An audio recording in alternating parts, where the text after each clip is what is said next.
चलिए, तो कल बाबू हम लोग क्या पढ़े थे? तो कल हम लोग सिलेबस डिस्कशन कर लिए कि आपको फिजिक्स में बाबू 2 पार्ट पढ़ना है, part first, part second. Part first में क्या क्या पढ़ना है पता चला? इलेक्ट्रिक, मैग्नेट, दोनों को मिला दो, इलेक्ट्रोमैग्नेट, और last topic alternating current. Clear? तो बाबू हम लोग पहला यूनिट पढ़ने जा रहे हैं जिसका नाम क्या है? इलेक्ट्रिक, वैद्युत। क्या बाबू? वैद्युत। तो हम लोग पहला फिजिक्स पार्ट फर्स्ट का पहला यूनिट पढ़ने जा रहे हैं बाबू, जिसका नाम क्या है? इलेक्ट्रिक। क्लियर? अब मैंने कल सिखाया था बाबू कि हम इलेक्ट्रिक में कितने पार्ट में बांटेंगे? 2 पार्ट में बांटकर पढ़ेंगे। इलेक्ट्रिक को कितने पार्ट में? 2 पार्ट में बांटकर पढ़ेंगे। तो पहला पार्ट क्या था बाबू? कल बताया गया था इलेक्ट्रोस्टैटिक्स। क्या बाबू? इलेक्ट्रोस्टैटिक्स। तो कल सिखाया गया था इलेक्ट्रो मतलब क्या समझेंगे मेरे हीरो? चार्ज। स्टैटिक्स का मतलब होता है स्थिर अवस्था में। किस अवस्था में? स्थिर अवस्था में। अर्थात आपका जो चार्ज है वो रेस्ट कंडीशन में है। किस कंडीशन में है? रेस्ट। तो कहोगे आवेश। इलेक्ट्रो मतलब क्या? चार्ज। चार्ज मतलब क्या बाबू? आवेश। रेस्ट मतलब क्या बाबू? तो कहोगे रेस्ट मतलब किस अवस्था में है? स्थिर अवस्था में है। तो इलेक्ट्रोस्टैटिक्स का मतलब हो गया बाबू चार्ज इन रेस्ट। आवेश किस अवस्था में है? स्थिर अवस्था में है। और दोनों को अगर मिला दिया जाए तो कहा जाता है स्थिर वैद्युतिकी। क्या बाबू? स्थिर वैद्युतिकी। ये हम लोग का बाबू इलेक्ट्रिक का पहला भाग है। इलेक्ट्रोस्टैटिक्स उसका मतलब होता है चार्ज इन रेस्ट। चार्ज मतलब आवेश, रेस्ट मतलब विरामावस्था में या स्थिर अवस्था में। इसका मतलब आपका आवेश किस अवस्था में है? स्थिर अवस्था में है। अतः बाबू हिंदी में लोग क्या कहते हैं? इलेक्ट्रोस्टैटिक्स को हिंदी में बोलते हैं क्या? स्थिर वैद्युतिकी। अगला पार्ट क्या बताया था याद है? इलेक्ट्रोडायनामिक्स। इलेक्ट्रोडायनामिक्स। इलेक्ट्रो मतलब क्या बताए थे? चार्ज। डायनामिक्स मतलब क्या बाबू? गति। अर्थात आवेश किस अवस्था में है? गति की अवस्था में है। किस अवस्था में? आवेश गति की अवस्था में है। अर्थात चार्ज इन मोशन। तो सुन लो, जब आवेश गति करता है बाबू, जब आवेश क्या करता है? जब आवेश गति करता है तो उस भाग को क्या बोलते हैं? Electrodynamics.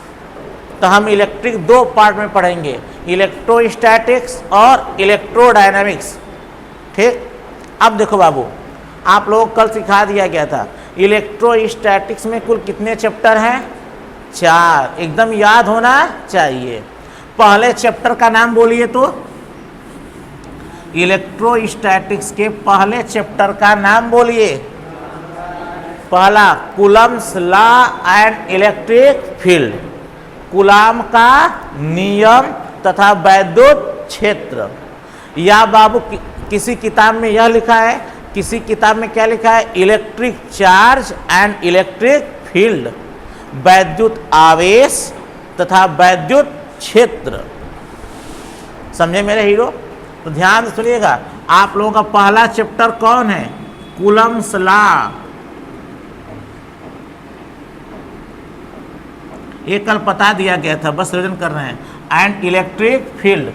Coulomb's law and electric field. Clear? Hindi मतलब कूलाम का नियम तथा वैद्युत क्षेत्र। और बाबू किसी किताब में क्या लिखा रहता है, पहला चैप्टर नाम electric charge and electric field, मतलब वैद्युत आवेश तथा वैद्युत क्षेत्र। दूसरे चैप्टर का नाम बताओ क्या था बाबू, electric flux and Gauss theorem, वैद्युत फ्लक्स तथा गॉस का प्रमेय। तीसरे चैप्टर नाम क्या था बाबू, इलेक्ट्रिक पोटेंशियल, वैद्युत विभव। चौथे का नाम था बाबू कैपेसिटर या इलेक्ट्रिक कैपेसिटी, संधारित्र या वैद्युत धारिता। तो आज हम लोग अपना चैप्टर शुरू करने वाले हैं। इस चैप्टर का नाम लिख लो बाबू, पहला चैप्टर फिजिक्स का पहला चैप्टर बाबू शुरू हो गया। आपके क्लास 12th का फिजिक्स का पहला चैप्टर का नाम बाबू लिख लो, Coulomb's law and electric field. लिख लो बाबू, कूलाम का नियम, पहला चैप्टर बाबू, कूलाम का नियम तथा वैद्युत क्षेत्र, कूलाम का नियम तथा वैद्युत क्षेत्र। ये आपके चैप्टर फिजिक्स का पहले टॉपिक का नाम है बाबू। फिजिक्स में पहला चैप्टर क्या है बाबू, Coulomb's law and electric field, मतलब कूलाम का नियम तथा वैद्युत क्षेत्र। या बाबू किसी किताब में क्या नाम दिया है उसको भी लिख लो बाबू, पहले चैप्टर का नाम वैद्युत आवेश,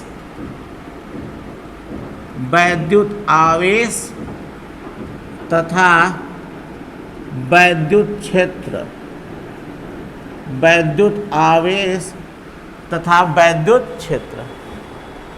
क्लियर। अब देखिएगा बाबू, इसका मतलब बाबू इलेक्ट्रिक चार्ज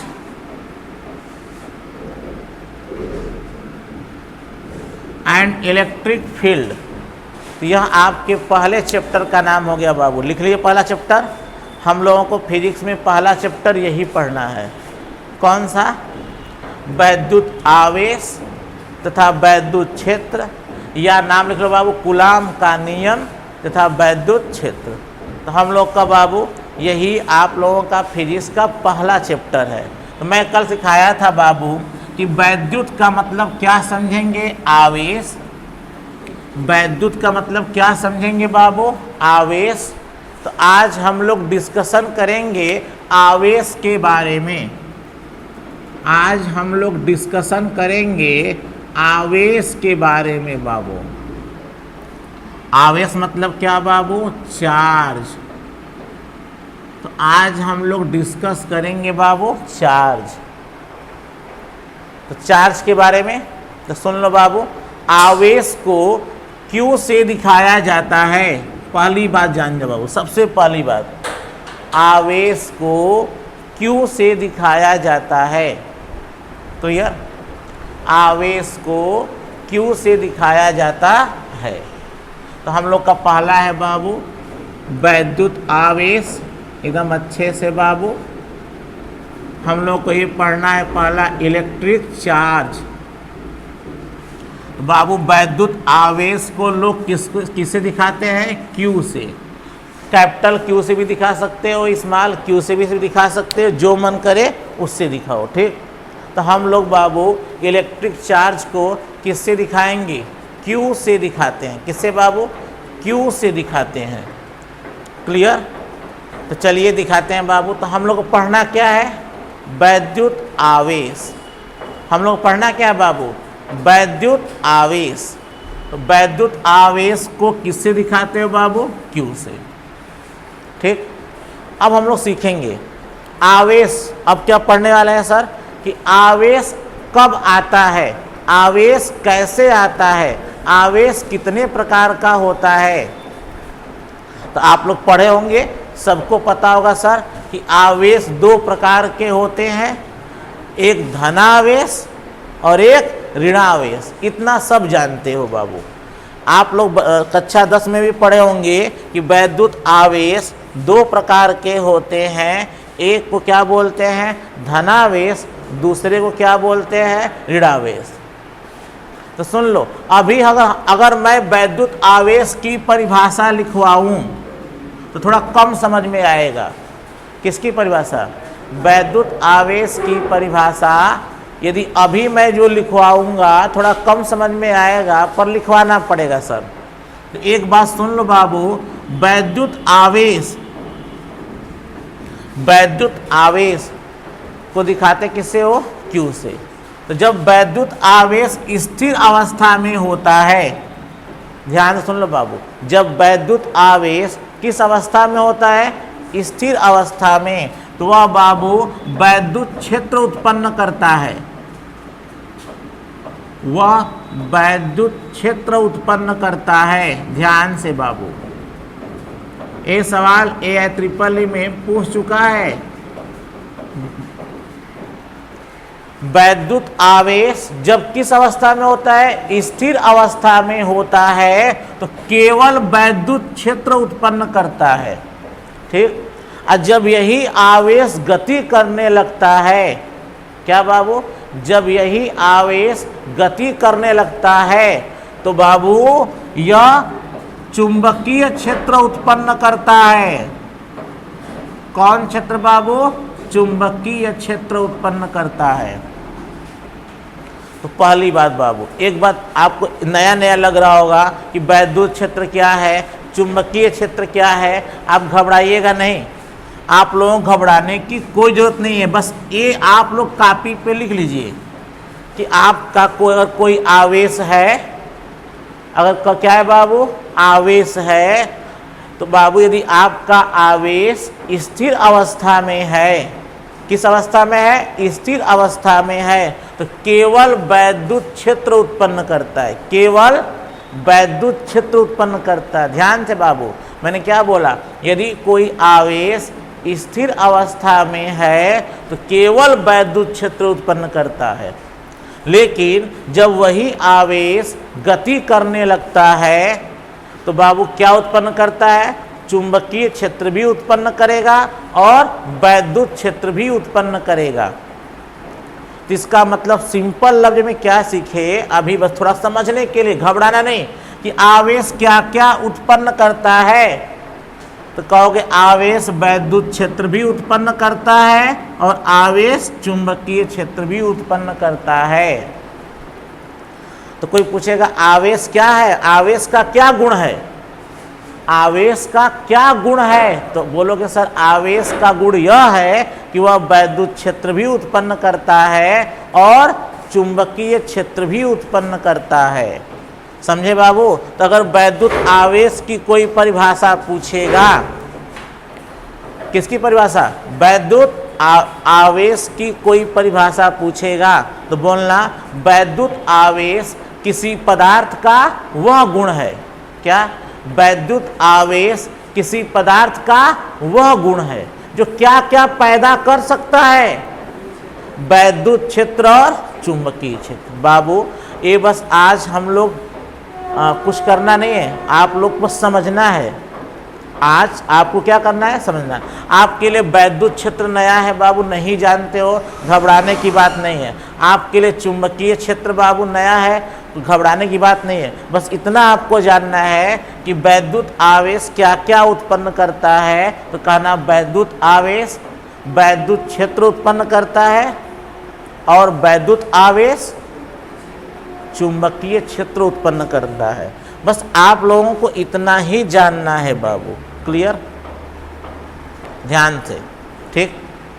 तो कोई पूछेगा वैद्युत आवेश क्या है, तो बोलना वैद्युत आवेश किसी पदार्थ का, पदार्थ को लोग अंग्रेजी में मैटर कहते हैं, हिंदी में बाबू पदार्थ भी बोल सकते हो और द्रव्य भी बोल सकते हो और वस्तु भी बोल सकते हो। ठीक। तो वैद्युत आवेश किसी पदार्थ का वह गुण है जो वैद्युत क्षेत्र उत्पन्न करता है और साथ साथ चुंबकीय क्षेत्र भी उत्पन्न करता है। सुन लो, केवल उत्पन्न ही नहीं करता है, वह इसको फील भी करता है, मतलब वह इसका अनुभव भी करता है। किसका? वैद्युत क्षेत्र का और चुंबकीय क्षेत्र का। मैं सिखाऊंगा बाबू कि जब किसी वैद्युत क्षेत्र में किसी आवेश को रखते हैं तो उस आवेश पर बल लगता है बाबू। क्या लगता है? बल, वैद्युत बल लगता है। मैं सिखाऊंगा, घबराना नहीं। बस अभी हम लोग आज पहला चैप्टर है बाबू, थोड़ा बेसिक है, घबराने की बात नहीं, बस सीखेंगे। आज टर्मिनोलॉजी सीखेंगे। क्या सीखेंगे सर? टर्मिनोलॉजी, क्या क्या यूज होने वाला है। हर सब्जेक्ट की अपनी एक टर्मिनोलॉजी होती है। जैसे पहला टर्मिनोलॉजी क्या है सर? वैद्युत आवेश। क्लियर? अब तक मैं सिखा दिया होगा कि वैद्युत आवेश क्या पैदा करता है, क्या उत्पन्न करता है। तो क्या कहोगे बाबू? वैद्युत क्षेत्र उत्पन्न करता है और चुंबकीय क्षेत्र उत्पन्न करता है। क्लियर? अब देखो ध्यान से एक बात और सुनो बाबू, बस मान लो यह इसका वैद्युत क्षेत्र है, बस समझने के लिए। यह किसी आवेश का क्या है? वैद्युत क्षेत्र है।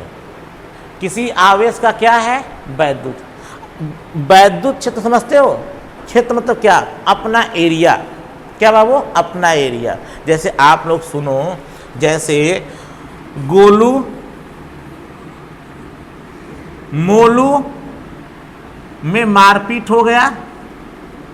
गोलू मोलू में क्या हो गया बाबू? मारपीट। वैद्युत क्षेत्र क्या होता है? बस सिखा रहे हैं, ठीक है। इसका नाम वैद्युत क्षेत्र, इसका नाम चुंबकीय क्षेत्र क्या होता है सिखाने वाले, ठीक, घबराना नहीं। तो बस इतना जान जाओ, आवेश क्या पैदा करता है? वैद्युत क्षेत्र। आवेश क्या पैदा करता है? चुंबकीय क्षेत्र। तो अब हम बात करते हैं सर ये वैद्युत क्षेत्र का क्या मतलब है सर, हमको नहीं समझ में आ रहा है। तो बाबू आओ एकदम सिंपल लफ्ज में कहानी से समझा जाए कि हम वैद्युत क्षेत्र का क्या मतलब है, चुंबकीय क्षेत्र का क्या मतलब है। ठीक, अभी देखो एक कहानी सुनाते हैं आपको, कहानी सुनिए। इस क्षेत्र पहले समझा ले। तो मान लो बाबू एक का नाम गोलू है और एक का नाम क्या है? मोलू है। ठीक, गोलू सैयद राजा का है बाबू। गोलू कहाँ का है? सैयद राजा का है। और मोलू कहाँ का है? चंदौली का, चंदौली का है बाबू। क्लियर? क्षेत्र समझते हैं। अब मोलू कहाँ आया है? सैयद राजा। मोलू बाबू, ये मोलू कहाँ आया है? सैयद राजा आया है। ये मोलू कहाँ आया है बाबू? सैयद राजा आया है। तो गोलू मोलू कहाँ? गोलू पहले से सैयद राजा में है, तो मोलू घूमने के लिए कहाँ आ गया? सैयद राजा। अब क्या हुआ? गोलू मोलू में मारपीट हो गया। किसमें? गोलू मोलू में क्या हो गया? मारपीट हो गया। तो बताओ किसका पल्ला भारी रहेगा? गोलू का। क्यों? गोलू कहाँ का है? सैयद राजा का है। क्लियर? तो गोलू का एरिया क्या हो गया? तो गोलू का क्षेत्र कौन हो गया? सैयद राजा। बाबू गोलू का क्षेत्र क्या हो गया? तो बोलो गोलू का क्षेत्र क्या हो गया बाबू? सैयद राजा। समझे? तो अब जब गोलू दौड़ा दौड़ा के मारने लगा किसको बाबू? मोलू को। तो मोलू किधर भागेगा? चंदौली की तरफ। और जैसे ही गोलू दौड़ाते हुए अपने एरिया से, मतलब सैयद राजा से कहाँ निकले? बाहर।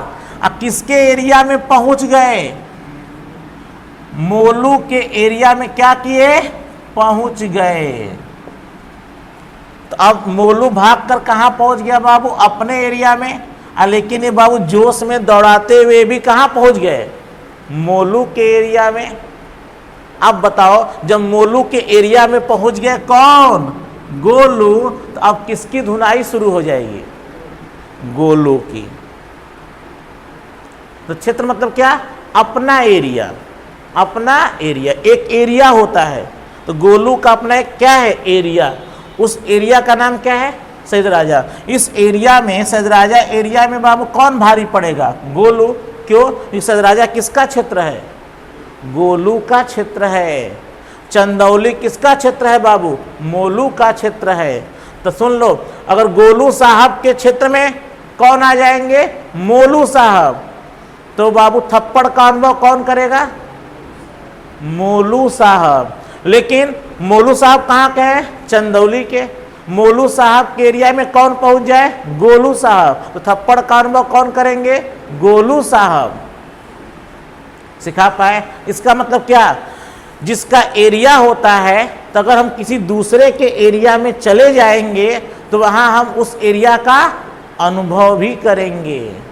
नहीं कहते हो कि सर यह कुत्तों का एरिया है, रात को मत जाइएगा, तो किसका एरिया है, कुत्तों का एरिया है। मतलब वहां का राजा कौन है बाबू, कुत्ता। तो कुत्ते का एरिया मतलब उस सारे क्षेत्र में कौन रहते हैं, कुत्ता। अगर कोई इंसान जाएगा तो कुत्ता क्या करेगा सर, काट लेगा। अगर वही कुत्ता इंसान के एरिया में जाएगा तो इंसान काट लेगा किसको बाबू, कुत्ते को। तो फील कर रहे हो, कुत्ता के एरिया में कौन फील करेगा डर, इंसान। और इंसान के एरिया में कौन फील करेगा, कुत्ता। तो हर एरिया में, मेरे एरिया में तुम डरोगे, तुम्हारे एरिया में मैं डरूंगा। फॉर एग्जाम्पल आज न्यूज आया था, नॉर्थ कोरिया में बाबू कुत्ते का मांस बहुत पसंद किया जाता है। तो बेचारा कुत्ता नॉर्थ कोरिया चला गया, तो वहां बाबू इंसान ने कुत्ते को क्या किया, काट दिया। और वही बाबू अगर इंसान कुत्ते के एरिया में चला जाए तो कुत्ता क्या करेगा, इंसान को काट लेगा। इसका क्या मतलब हुआ कि जो क्षेत्र पैदा करता है, ध्यान सुनो, एक क्षेत्र में एक बंदे के क्षेत्र में दूसरा बंदा डर का अनुभव करेगा ना। तो बाबू इसका मतलब क्या हुआ, अगर कोई क्षेत्र है तो वह क्षेत्र का अनुभव भी करता है। क्या करता है, अनुभव भी करता है। कुत्ते के एरिया में चले जाएंगे बाबू तो इंसान किसका अनुभव करेगा, डर का। यही बाबू कुत्ता कहाँ चला जाए, इंसान के एरिया में, तो कुत्ता क्या फील करेगा, डर का। इसका मतलब क्या हुआ कि एक एरिया में सदैव दूसरा क्या करता है, डर क्या अनुभव करता है। समझे, ये मतलब समझो। तो एरिया में जैसे सुरेश सर का एरिया है, हमसे झगड़ा कर लिए तो मेरे एरिया में तुम डरोगे, मैं तुम्हारे एरिया में जाऊँ तो मैं डरूंगा बाबू। तो हर बंदे का अपना एक क्या होता है, एरिया। ठीक है बाबू। तो वैद्युत आवेश क्या क्या पैदा करता है, तो वैद्युत आवेश ने पैदा किया वैद्युत क्षेत्र, वैद्युत आवेश ने पैदा किया चुंबकीय क्षेत्र। और बाबू अगर एक आवेश दूसरे आवेश के क्षेत्र में चला जाएगा तो वहाँ कुछ न कुछ बल का अनुभव करेगा। बात समझ में आया। तो यही लिखवाया गया है, यही परिभाषा, सिंपल बेसिक परिभाषा है कि वैद्युत आवेश किसी पदार्थ का वह गुण है जो क्या पैदा करता है, वैद्युत क्षेत्र पैदा करता है और चुंबकीय क्षेत्र पैदा करता है, और उसका उस क्षेत्र का अनुभव भी करता है। क्यों अनुभव करता है कि एक आवेश अगर दूसरे आवेश के क्षेत्र में चला जाएगा तो डर का क्या करेगा, अनुभव। जैसे एक आवेश का नाम क्या है, गोलू, एक आवेश का नाम क्या है, मोलू। तो गोलू आवेश गोलू के एरिया में कौन आ जाए, मोलू। तो मोलू क्या करेंगे, फील करेंगे, क्या करेंगे, क्या फील करेंगे, डर फील करेंगे। क्यों, गोलू साहब के एरिया में कौन आ गए, मोलू साहब। इसका मतलब जो क्षेत्र उत्पन्न होता है उसको लोग अनुभव भी करते हैं। समझे। तो जो सुन लो, आवेश केवल उत्पन्न ही नहीं करता है, आवेश केवल एरिया ही उत्पन्न नहीं करता है, बल्कि उस एरिया को फील भी करता है। कब फील करता है, जब एक आवेश दूसरे आवेश के एरिया में जाएगा तो फील भी करेगा। अभी बाबू थोड़ा समझना, समझे। एरिया समझ में, क्षेत्र कुछ और नहीं होता है, सबका अपना एक क्या होता है, एरिया होता है। समझे।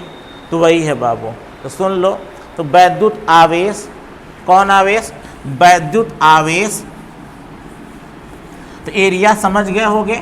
सर वैद्युत आवेश क्या क्या उत्पन्न करता है, तो क्या बोलोगे, वैद्युत आवेश वैद्युत क्षेत्र पैदा करता है, मतलब उत्पन्न करता है। Electric charge produces electric field and magnetic field both. Clear. मतलब वैद्युत आवेश वैद्युत क्षेत्र उत्पन्न करता है, बस जानो बाबू, वैद्युत क्षेत्र उत्पन्न करता है और चुंबकीय क्षेत्र उत्पन्न करता है। समझे। तो मान लो ये आवेश Q है, ये आवेश क्या है, Q है। तो इसका अपना एक क्या होगा, एरिया। क्या होगा? एरिया। तो मान लो यह आवेश Q का क्या है? एरिया है। मान लेते हैं इस आवेश Q का यह क्या है बाबू? एरिया है। मतलब इस एरिया में कोई दूसरा आएगा तो इस एरिया में आने से दूसरा आवेश क्या होगा? डरेगा। जैसे अब गुंडों की बात करते हैं बाबू, आप नहीं कहते हो जैसे बड़े बड़े डॉन होते हैं कि ब्रिजेश सिंह का एरिया है मत जाना यार, बोलते हो ना कि ब्रिजेश सिंह का एरिया है मत जाना, मतलब इस एरिया में जाएंगे तो डर लगेगा। क्यों? ब्रिजेश सिंह का एरिया है। ये मुख्तार सिंह का एरिया है, मतलब इस एरिया में किसका वर्चस्व है? मुख्तार अंसारी का, है ना बाबू। तो मुख्तार अंसारी का एरिया है, लोग कहते हैं यह ब्रिजेश सिंह का एरिया है। मतलब इस एरिया में जाने पर किसकी चलती है? अगर ब्रिजेश सिंह का एरिया है तो ब्रिजेश सिंह का चलेगा धाक, अगर बाबू मुख्तार अंसारी का एरिया है तो मुख्तार अंसारी का चलेगा। लोग नहीं कहते ये दाऊद इब्राहिम का एरिया है, दाऊद अंसारी नाम सुने हो? ये सब बड़े बड़े माफिया डान है। दाऊद अंसारी का एरिया, मतलब जाने पर बाबू हमें वहाँ फील होगा कि ये एरिया किसका है? दाऊद का, समझे। तो हर बंदे का अपना एक क्या होता है? एरिया। तो ये आवेश Q है, यह आवेश Q का अपना एक क्या हो गया? एरिया। अगर इस एरिया में दूसरा आवेश अगर आएगा, मान लो इस आवेश के एरिया में दूसरा आवेश कौन आ गया? Q1, तो इसे क्या लगेगा? डर लगेगा। किससे डर लगेगा? Q से। क्यों? क्योंकि Q1 किसके एरिया में है? Q के एरिया में है। इसका मतलब अगर मैं वैद्युत क्षेत्र उत्पन्न करता हूं, अगर एक आवेश वैद्युत क्षेत्र उत्पन्न करता है तो दूसरा भी आवेश क्या उत्पन्न करेगा? वैद्युत क्षेत्र उत्पन्न करेगा। अगर एक आवेश दूसरे आवेश के वैद्युत क्षेत्र में चला जाएगा तो वह उस क्षेत्र का अनुभव भी करेगा। अभी मत जोर मत डालना कि क्या अभी वैद्युत क्षेत्र ही पूरा पढ़ना। इस चैप्टर का नाम ही क्या है? Electric charge and electric field. बस मैं बता रहा हूँ कि क्षेत्र समझ गए तुम लोग कि हर बंदे का अपना एक क्या होता है? एरिया। कुत्ते का भी अपना क्या होता है? एरिया।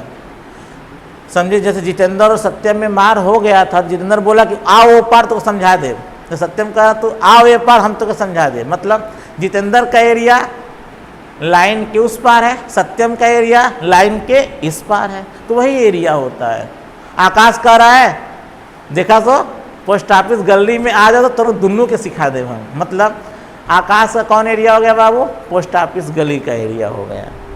तो हमें जहाँ तो लगता है एरिया समझ लिए होंगे कि नहीं बाबू? सबका अपना एक क्या होता है? एरिया होता है। तो बाबू वही बात ये भी यहाँ पर है, ठीक है। मैं होता क्या बात की बातें हैं।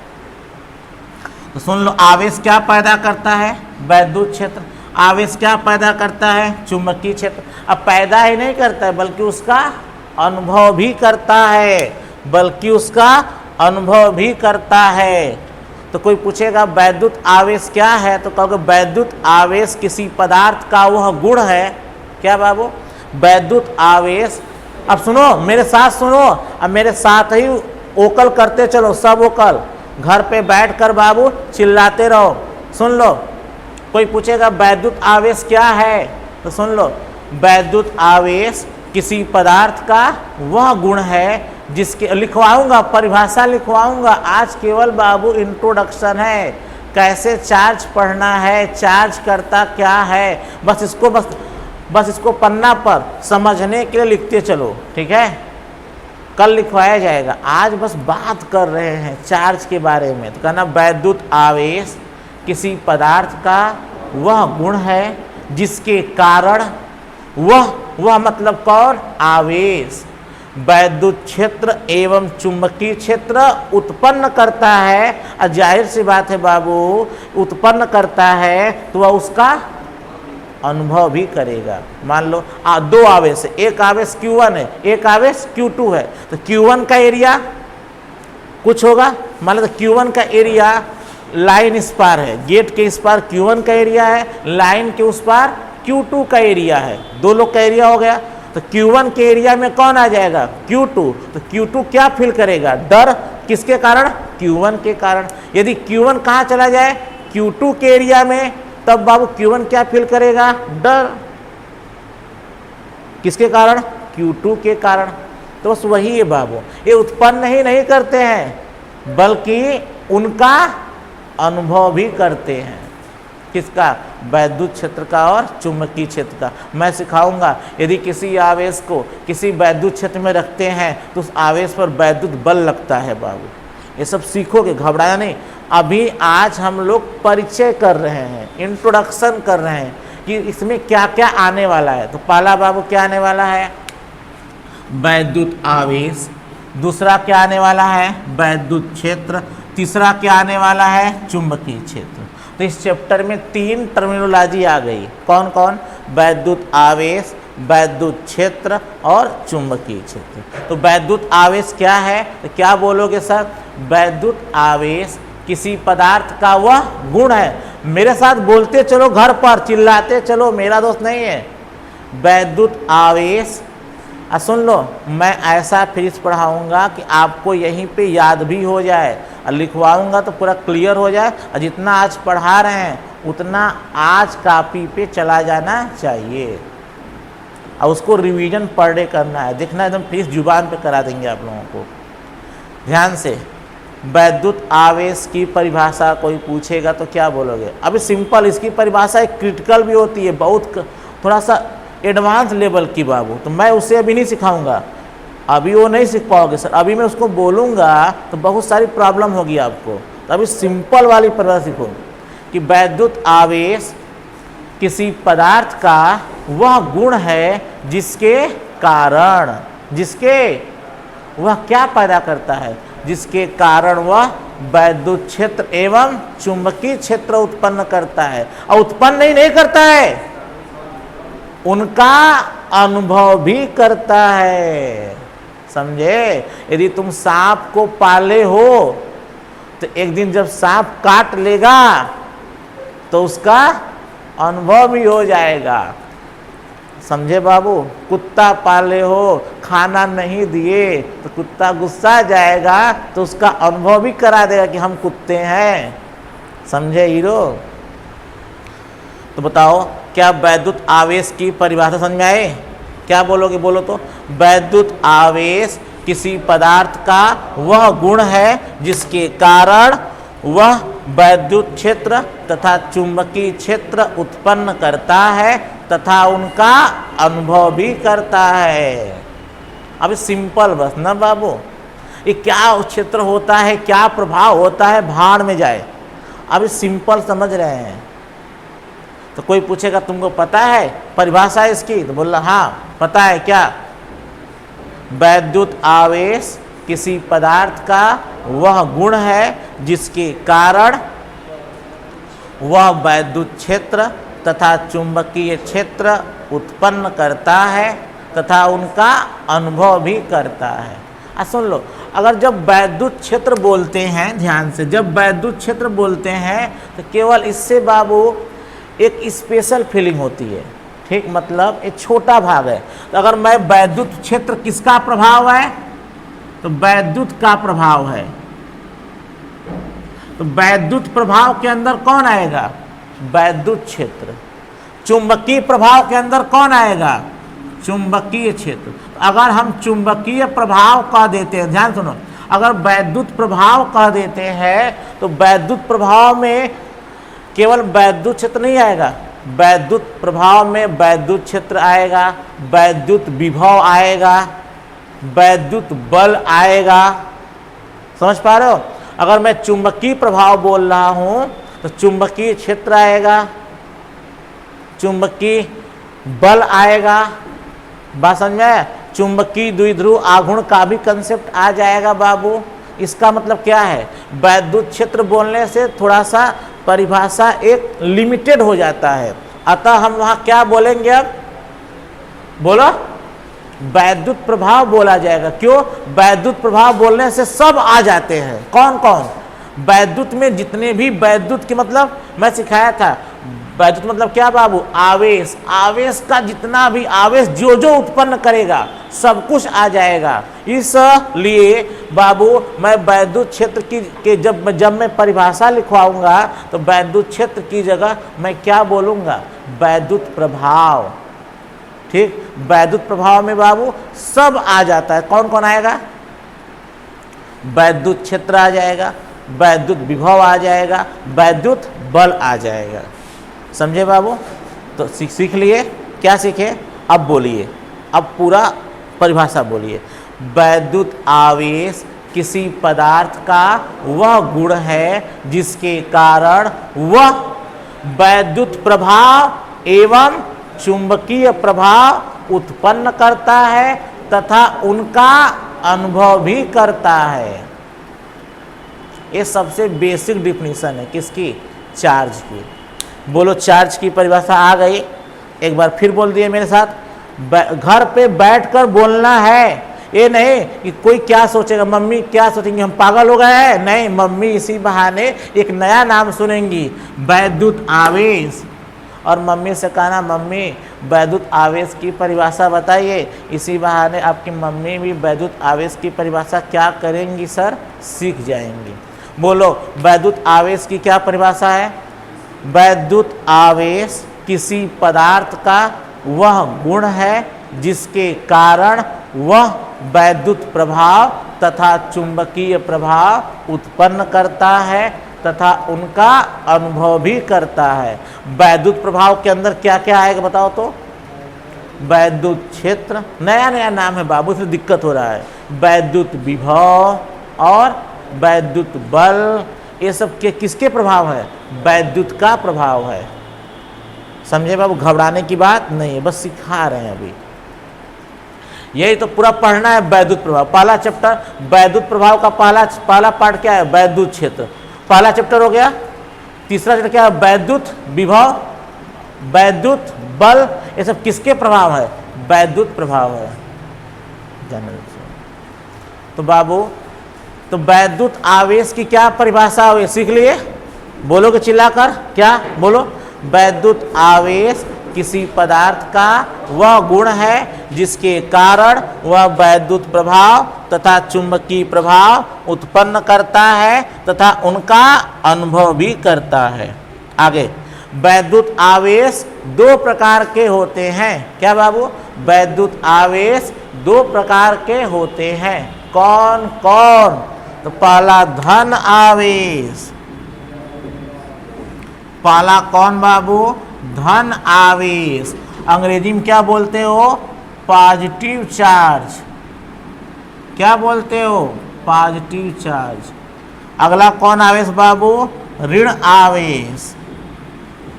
तो वैद्युत आवेश दो प्रकार के होते हैं, पहला पॉजिटिव चार्ज और दूसरा निगेटिव चार्ज। समझे? एकदम क्लियर समझ में आ गया? वैद्युत आवेश दो प्रकार के होते हैं, पहला धन आवेश, दूसरा ऋण आवेश। तो हम लोग इस क्या पढ़ लिए? वैद्युत आवेश की परिभाषा, वैद्युत आवेश का प्रकार। जितेंद्र बंद कर दो। आज के लिए बाबू वैद्युत आवेश इतना ही।